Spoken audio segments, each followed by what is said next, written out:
안녕하십니까? 특송 감사합니다. 24, 5년 정도 사역하신 형제님과 그리고 노년이 아니라 느지막이 하나님을 만나서 말씀으로 늘 충만해서 당당하게 살아가시는 두 형제님의 이 조화로운 찬양이 너무나 감사가 되었습니다. 정말 주님 안에서 영생을 누리면서 살아가겠다는 굳은 의지로 부르시는 모습이 참 도전과 감동이 되었던 것 같습니다. 제가 어제 이제 당직 근무를 서는데 갑자기 이제 불이 났다고 제가 근무 서면서 야, 이렇게 바람이 많이 부는데 산에 가는 사람이 있겠어 이렇게 했는데 이제 느지막이 불이 났다는 이야기가 들려가지고 또 다행스럽게 저는 어제 이제 불이 나갈 때 나가는 조가 아니라 인명을 구조할 때 나가는 조여가지고 안 나갔는데 아침이 되면 다시 나가야 되는 그런 상황이 이제 되면은 이제 나가야 됩니다. 왜냐하면 당직 근무라서 아침에 저희가 나가야 되는데 나갔다 오면은 제 시간에 이제 퇴근을 못 하거든요. 그래서 오늘 말씀인데 퇴근을 못 하면 어쩔까 조마조마했었습니다. 그런데 이제 어제 밤에 감사하게도 눈이 내렸습니다. 조금 내렸는데 제가 이전에 작년에도 이제 함지산에 내렸을 때겠죠. 저희가 아무리 부어도 진짜 아주 조금 내리는 그 비만큼 못하다고.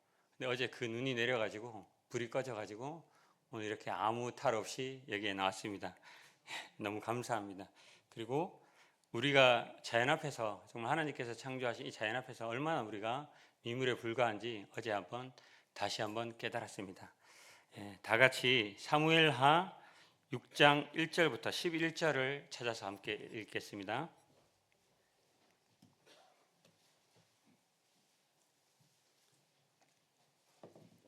사무엘하 6장 1절부터 11절입니다. 천천히 읽으면서 내용을 한번 보시겠습니다. 천천히 읽으면 내용을 생각해 보시겠습니다. 1절을 제가 읽고 교독으로 읽겠습니다. 다윗이 이스라엘에서 뽑은 무리 3만 명을 다시 모으고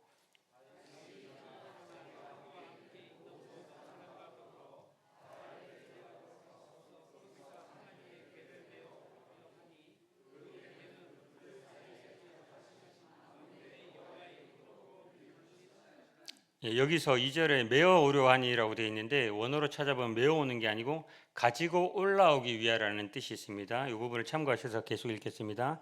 3절에 그들이 하나님의 궤를 새 수레에 싣고 산에 있는 아비나답의 집에서 나오는데 아비나답의 아들 우사와 아요가 그 새 수레를 모니라.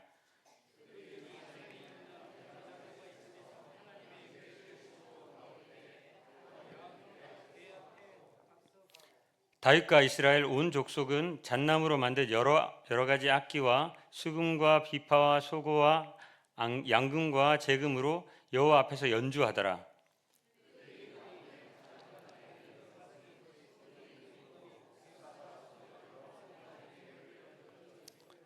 여호와 하나님이 우사가 잘못함으로 말미암아 진노하사 그를 그곳에서 치시니 그가 거기 하나님의 교회 곁에 죽으니라.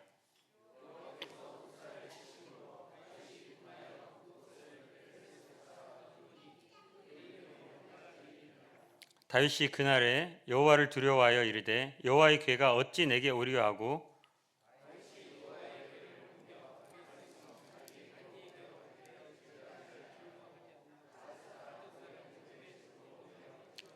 11절 같이 읽겠습니다. 여호와의 궤가 가데 사람 오베데돔의 집에 석 달 동안 있었는데 여호와께서 오베데돔의 본집을 주시나. 제가 올해 49입니다. 오 하시는 분도 있고 그거밖에 안 됐어? 뭐 이렇게 생각하시는 분들도 계시겠죠. 내년에 50이 되는 게 믿기지가 않습니다.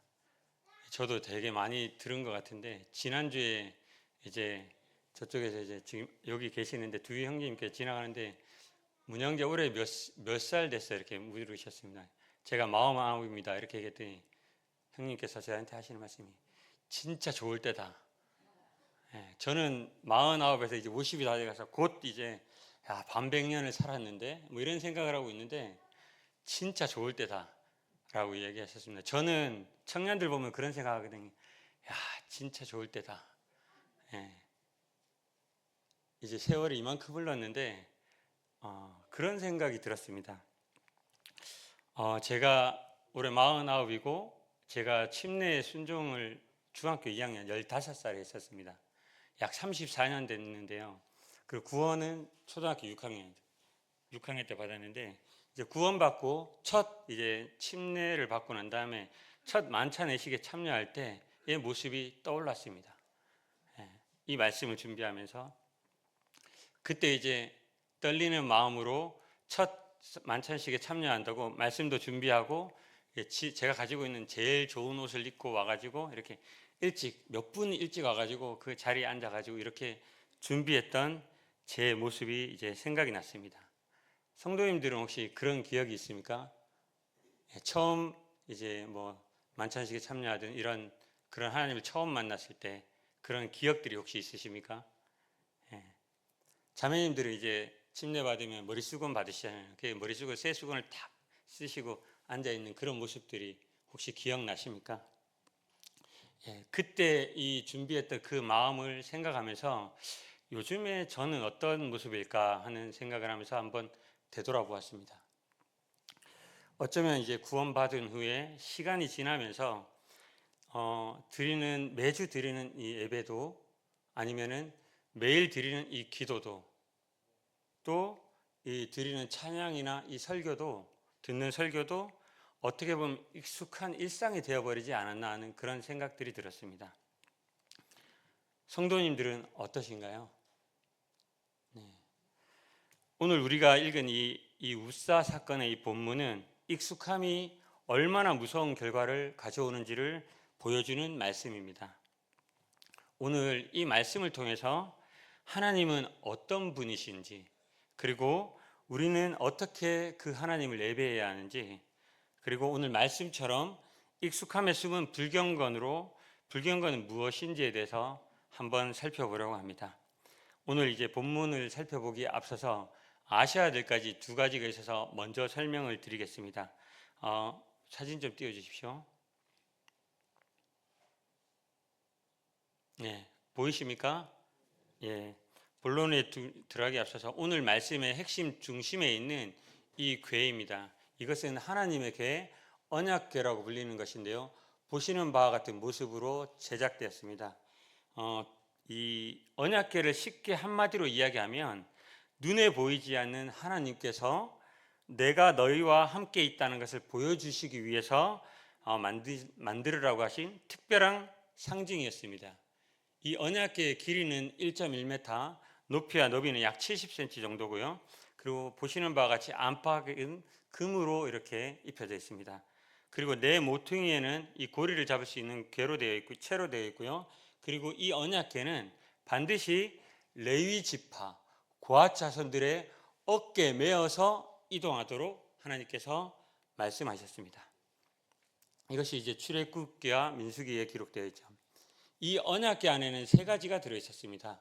첫 번째가 이제 십계명이 들어 있었어요. 언약이 담겨진 십계명. 그래서 이걸 하나님의 궤, 언약궤라고 부르는 거죠.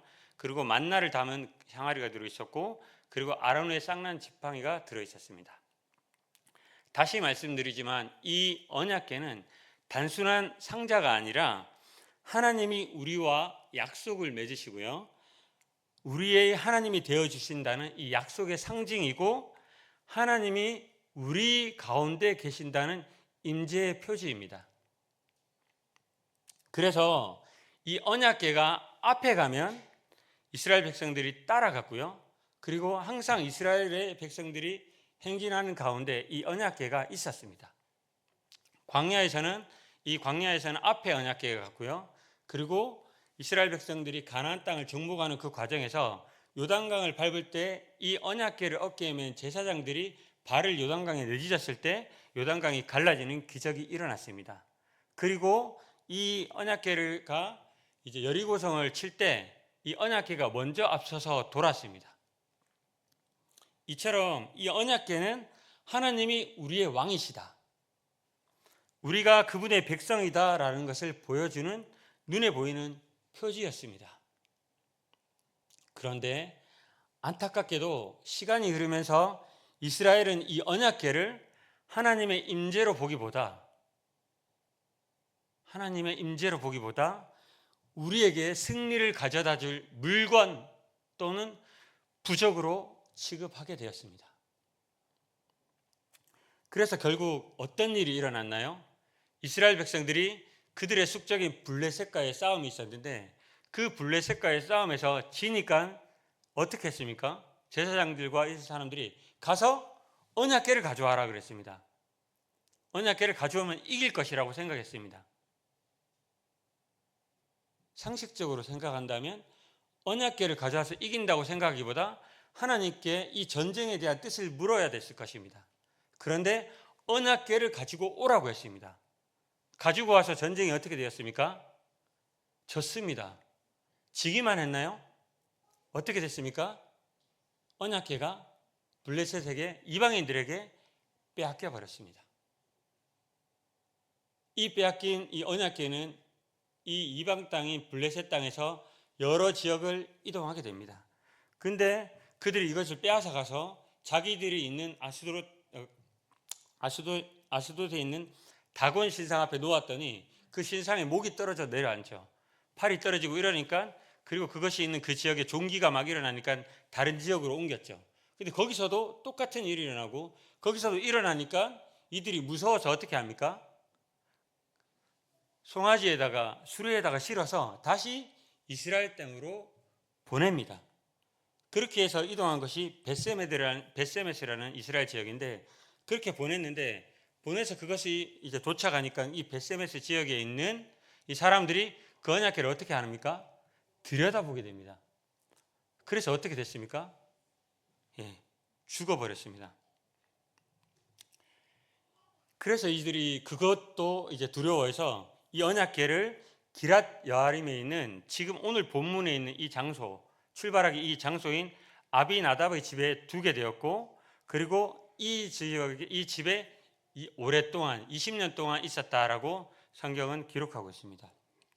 그런데 20년이라고 보고 있지만 우리가 이제 성경을 연구하다 보면 이제 20년 이후에 요 기간이, 지금 요 옮기는 기간이 사울이 통치하고 난 이후 이런 것들 다 계산하면 약 70년 정도 있었다라고 보여집니다.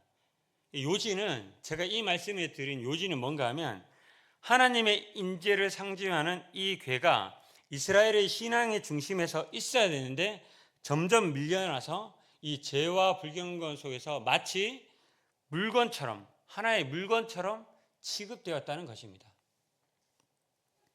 이렇게 한 집에 동안 오래 머물러 있었던 이 궤를 다윗 왕이 어디로 옮기려고 했는가 하면 다윗성으로 옮기려고 하는 것이었습니다. 그것이 오늘 본문의 배경입니다. 다윗이 왜 이것을, 변방에 있는 이 궤를 이 다윗성으로 자기가 왕이 되고 옮기려고 했느냐? 그 이유는 이 다윗이 다스리는 이 나라의 왕은 내가 아니라 하나님이다라는 것을 천명하고, 그리고 이스라엘 가운데 다시 하나님의 임재를 회복하기 위한, 그런 회복하고 다시 이스라엘을 하나님의 공동체로 세우기 위함이었습니다. 성도님들, 저는 이 언약궤가 이동하는 이 과정을 보면서 이런 생각이 들었습니다. 나의 하나님은 지금 어디에 계실까? 거룩하신 하나님을 제 중심에 모시고 마땅히 예배를 드려야 함에도 불구하고 혹시 우상처럼 대하고 있지는 않은가? 아니면 내가 필요할 때 꺼내 쓰는 물건처럼 하나님을 혹시 취급하고 있지는 않은가 하는 그런 생각을 한번 해보았습니다. 만약 우리 가운데도 만약 그러신 생각이 드신다면 우리도 다윗처럼 다시 하나님께서 찾아야 할 그 자리로, 우리의 중심으로 하나님을 옮겨야겠습니다. 그리고 하나님과 동행하는 삶을 사시기를 바랍니다. 이제 본문으로 들어가서 세 가지로 한번 말씀드리겠습니다. 1절부터 3절입니다. 아까 읽었기 때문에 다시 읽지는 않겠습니다.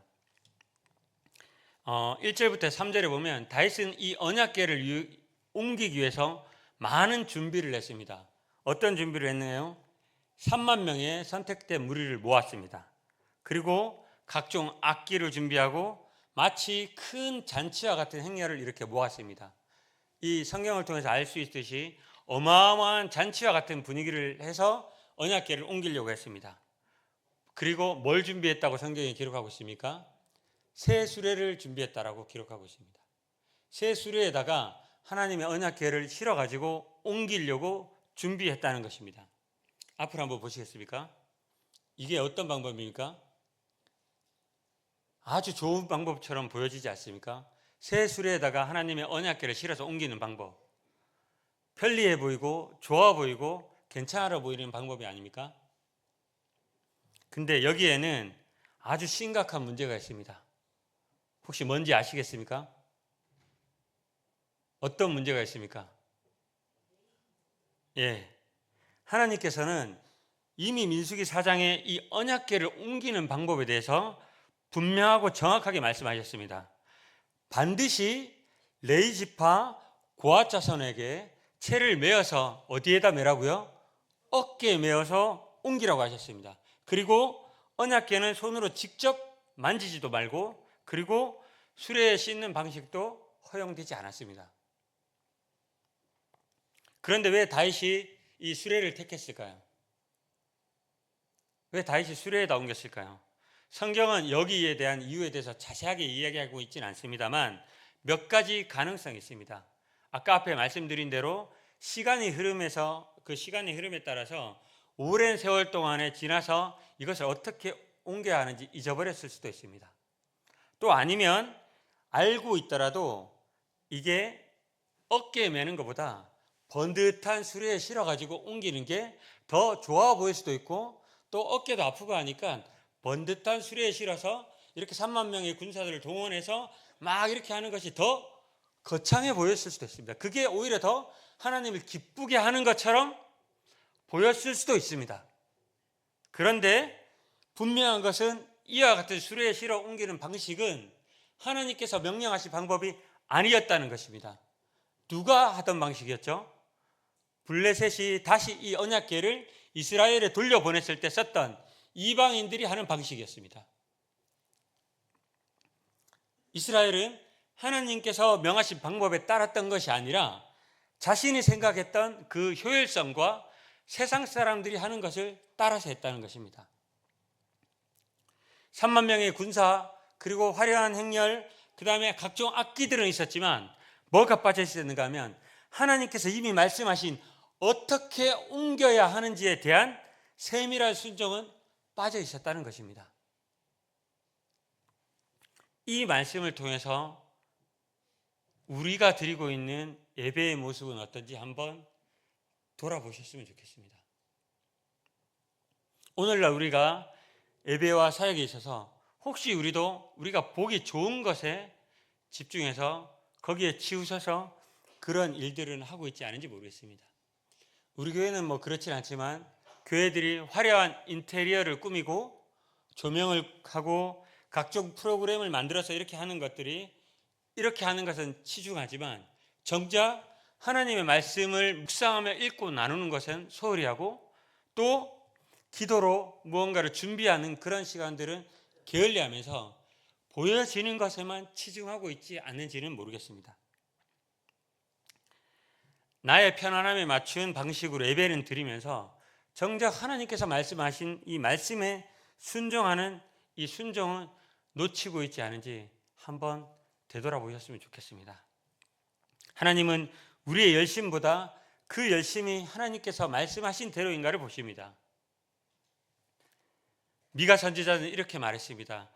여호와께서 내게 구하시는 것은 공의를 행하고 인자를 사랑하며 겸손히 내 하나님과 함께 행하는 것이라. 하나님께서 기뻐하시는 것은 더 편리한 수레, 화려한 행렬이 아니라 말씀에 순종하여서 어깨로 매는 것이었습니다.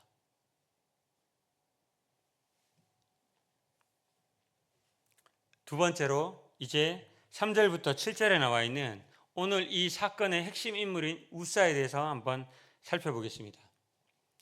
이 우사는 아요와 함께 아비나답의 아들이라고 소개하고 있습니다. 그런데 아비나답의 아들이라고 보기에는 이 연령대가 있기 때문에 다른 번역에 보면 이제 자손이라고 되어 있는데, 아들 또는 자손이라고 소개하고 있습니다. 그리고 이 개가 이 집에 20년 동안 머물렀다. 더 오래 이제 머물러 있을 수도 있었겠죠. 그럼 우리가 이렇게 생각해 볼 수 있습니다. 우사는 어려서부터 이 괴와 함께 자랐습니다. 자기 집에 이 언약궤가 있었기 때문에 괴를 보면서 자랐겠죠. 상상 한번 해보십시오. 우사는 매일 자기 집에 있었던 이 괴를 보면서 자랐을 것입니다. 그리고 아침 저녁으로 이렇게 지나가다가 이 괴를 보았을 수도 있습니다. 그리고 처음에는 이렇게 생각했겠죠. 와, 하나님의 괴가 우리 집에 있다니. 그렇게 생각했을 수도 있을 것 같습니다. 그리고 이제 그런 생각하면서 시간이 흐르다가 이제 어느 순간에 이 괴가 우리 집에 오래 있었던 가구처럼 여겨졌을 수도 있습니다. 아마 그래서였을 것입니다. 소들이 뛰어서 언약궤가 흔들렸을 때 우사는 손을 뻗어서 그 궤를 잡았습니다. 거의 본능적으로 이 궤를 잡은 것입니다. 왜냐하면 떨어지려고 하니까 잡는 거 우리 반사신경적으로 당연한 것이 아니겠습니까? 그런데 무엇이 잘못됐습니까? 무엇이 잘못됐습니까? 성경은 이 우사의 행동에 대해서 이렇게 이야기하고 있습니다. 하나님이 우사의 잘못함으로 말미암아 그를 치셨으니 그가 거기 하나님의 궤 곁에서 죽으니라. 어떻게 됐다고요? 잘못했다라고 성경 분명히 이야기하고 있습니다. 오늘 이 본문과 병행 본문인 열왕기 상과 역대기 본문에 보면 그가 궤에 손을 댔기 때문이라고 분명하게 그 이유에 대해서 이야기하고 있습니다. 우사가 죽은 이유는 그 궤에 손을 댔기 때문입니다. 우사의 잘못, 우사의 불경건은 무엇이었을까요? 언약궤를 단지 익숙한 물건처럼 여긴 것. 하나님께서 만지지 말라라고 하신 그 거룩한 경계를 자신의 생각과 선의 상식으로 물건이 떨어지려고 하니까 붙잡은 것입니다. 우사는 언약궤를 보호하려고 했었던 것입니다. 그러나 실상은 하나님께서 정하신 그 거룩의 경계를 자기의 손으로 침범한 행위였습니다. 그래서 하나님은 그의 잘못함으로 말미암아 진노하셨고 그를 치셔서 우사가 죽었습니다. 우리가 한 가지 가정해 볼 수 있습니다. 만약 우사가 하나님에 대한 올바른 인식으로 나는 결코 이 궤를 손으로 만질 수 없다라고 생각하고 혹시 궤가 떨어지는 그 경우가 있다 하더라도 하나님께서 이 궤를 어떻게 하실 것이라 생각했다면 우사가 손이 되지 않았겠죠. 그럼 어떻게 됐나요? 적어도 오늘 본문과 같은 그런 일은 일어나지 않았을 것이라고 생각합니다. 중요한 것은 하나님께서 내 거룩한 것을 함부로 만지지 말라라고 하신 그 말씀하신 그 경계를 우리 마음대로 넘지 않는 것입니다. 성도님, 혹시 우리의 신앙생활도 시간이 지나면서 익숙해져 버린 나머지 하나님께 대한 이 경외심마저 사라져 버리진 않았습니까? 이 몸은 여기에 나와 있는데 이 익숙한 주일 예배에 매주 주일에 참석하고 있지만 몸은 참석하고 있지만 내 마음은 다른 곳에 있고 내가 가지고 있는 핸드폰에서 무슨 일이 일어나는지 계속 보기도 하고 그리고 내일 내가 무슨 일이 일어나는지 생각하면서 내가 할 일들을 생각하면서 다른 데 있지는 않습니까? 말씀은 듣고 있지만 이 말씀은 내게 하신 말씀이 아니라 누군가에게 하시는 말씀이겠지. 이 말씀 우사 사건 내가 알고 있는 그 말씀이야 라고 생각하면서 그냥 듣고 계시지는 않습니까?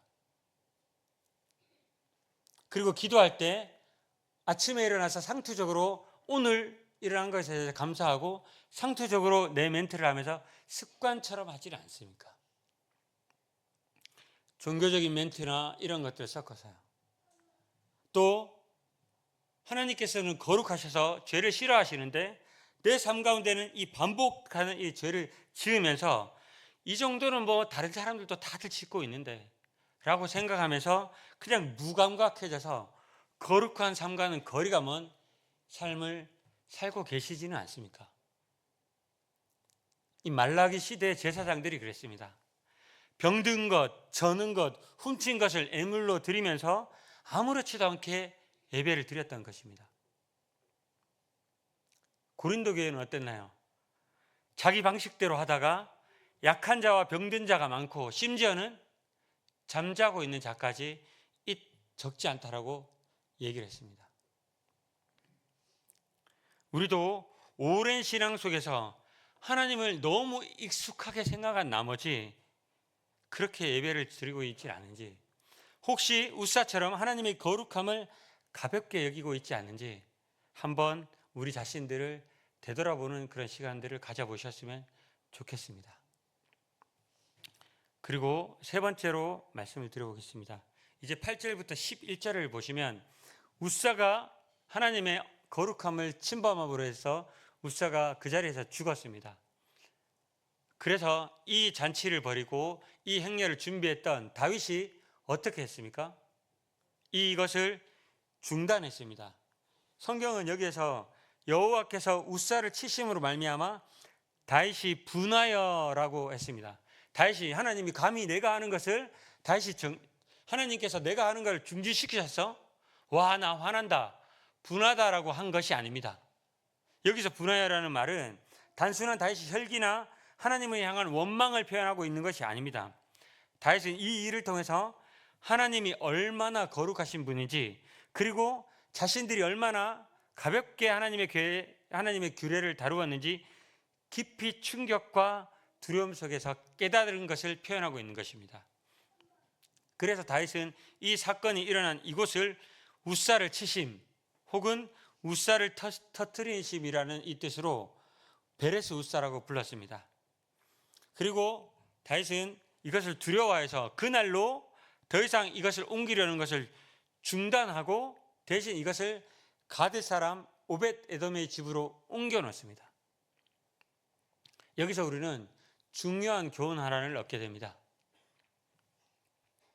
때론 하나님께서 우리의 잘못된 열심을 멈추게 하십니다. 만약 우사 사건이 없이 이 다윗이 이러한 행렬과 화려한 행렬과 이 수레를 통해서 이것을 무사히 다윗이 원하는 지점인 예루살렘 다윗성으로 옮겼다면 이스라엘은 어떻게 생각했을까요? 어떻게 생각했습니까? 했겠습니까? 자기들이 만든 시스템 속에 가둬놓은 이 언약궤가 계속해서 그들은 우상으로 생각했을지도 모릅니다.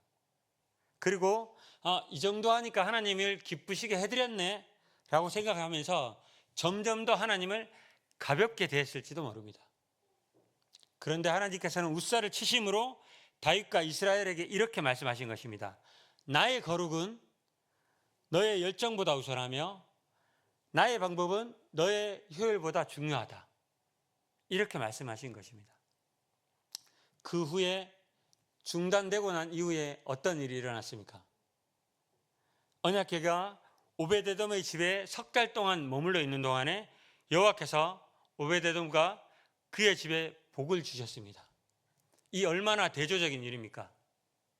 아까 앞부분에 거의 70년 동안 있었던 그 집에서는 아무 일도 일어나지 않았지만 단 3달 동안에 오벳에돔의 집에서는 하나님께서 복을 주셨습니다. 다윗은 이 3개월의 멈춤의 시간을 보내면서 분명하게 다시 율법을 들여다봤을 것입니다. 그러면서 우리가 무엇을 놓쳤는가, 그리고 하나님께서 정하신 방법이 무엇인가를 생각해 보았을 것입니다. 역대상 15장에 보면 다윗이 하나님의 언약궤를 다시 옮겼을 때 이와 같이 고백합니다. 처음에는 너희를 부르지 아니하였으므로, 처음에 옮길 때 잘못했다는 것을 인정하는 것입니다.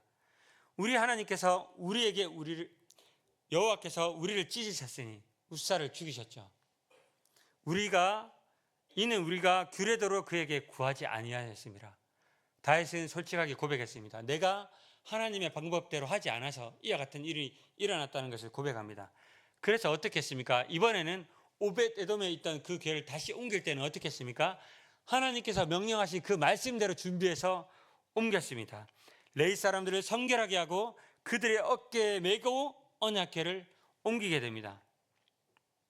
하나님께서는 이 베레사 우사, 이 사건을 통해서 다윗을 참된 예배자로 교정하신 것입니다. 성도님들, 혹시 성도님들의 삶 가운데 하나님께서 어떤 일들을 통해서 멈추게 하실 때가 있을 수도 있습니다.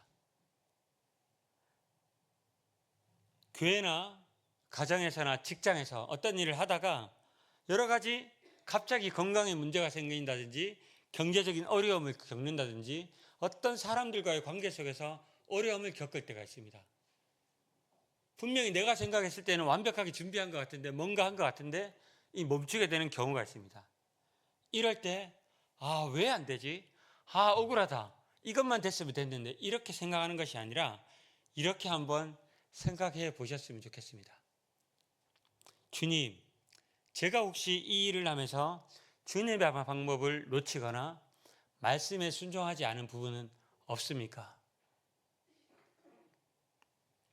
또 예배와 이 모임에 참석하고 있긴 하지만 이 내 마음의 기쁨도 없고 감격도 사라진 지 오래되었고 또 눈물도 없는 이 신앙생활 속에서 의무감으로 매주 주일 예배에 참석하고 계시다면 하나님께서 어쩌면 우리에게 잠깐 멈추어 서서 내 앞에 다시 서라라고 이 말씀하고 있는 건지도 모릅니다.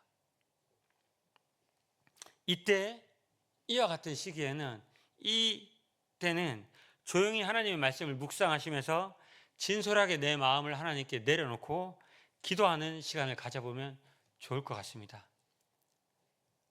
일이 잘 되는 것이 좋을 수도 있습니다. 그러나 때론 이와 같이 멈춤이 하나님의 은혜입니다.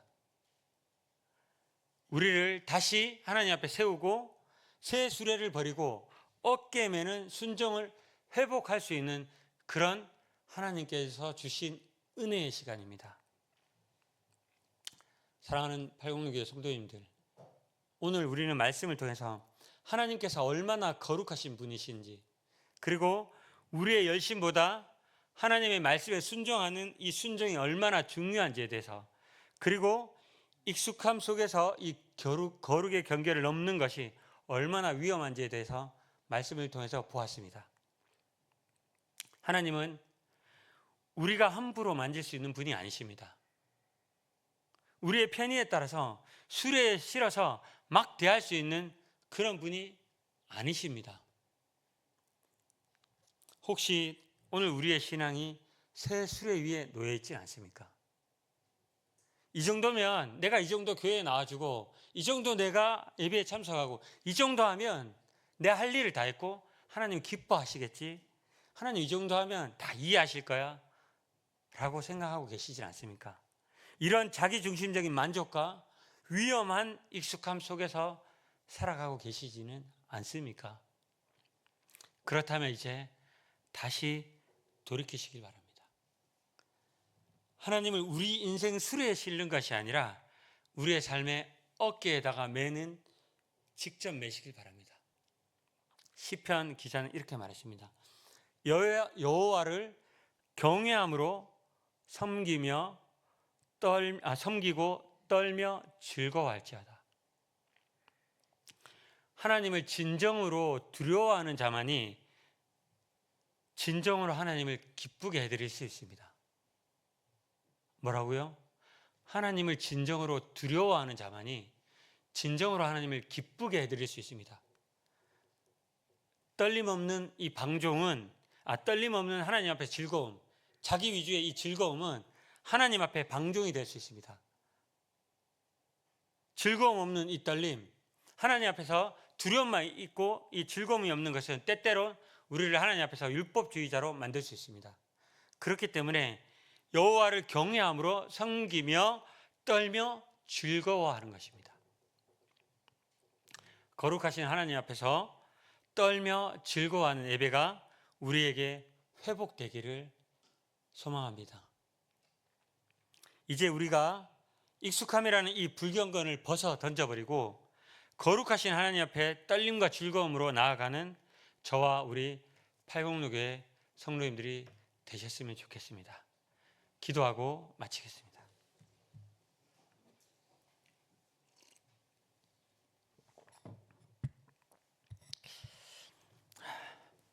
아버지 하나님, 오늘 울사 사건을 통해서 우리의 모습을 되돌아봅니다. 하나님의 일을 한다고 하면서도 정작 내 마음대로 세상의 방식대로 하려 했던 이 교만을 용서하여 주시기를 원합니다. 하나님을 너무 익숙한 나머지 가볍게 여기지는 않았는지 또 날마다 두렵고 떨리는 마음으로 주님의 임재 앞에 서기를 원합니다. 우리의 신앙을 이 세술에 놀려놓지 않게 하시고 하나님의 말씀에 순종하면서 어깨에 메고 하나님의 말씀에 따라 순종하는 삶을 감당해내는 그러한 삶을 살 수 있도록 도와주시기를 원합니다. 베레스 우사 심판을 통해서 다윗을 참된 예배자로 고치신 것처럼 우리도 우리의 익숙함을 넘어서 우리의 중심을 깨뜨리시고 거룩하신 하나님을 경외하면서 기뻐하는 예배자로 다시 한번 인도하여 주시기를 원합니다. 이 모든 일들을 통해서 아버지 하나님 영광 받으시기를 원합니다. 살아계신 주 예수 그리스도의 이름으로 감사함으로 기도드렸습니다.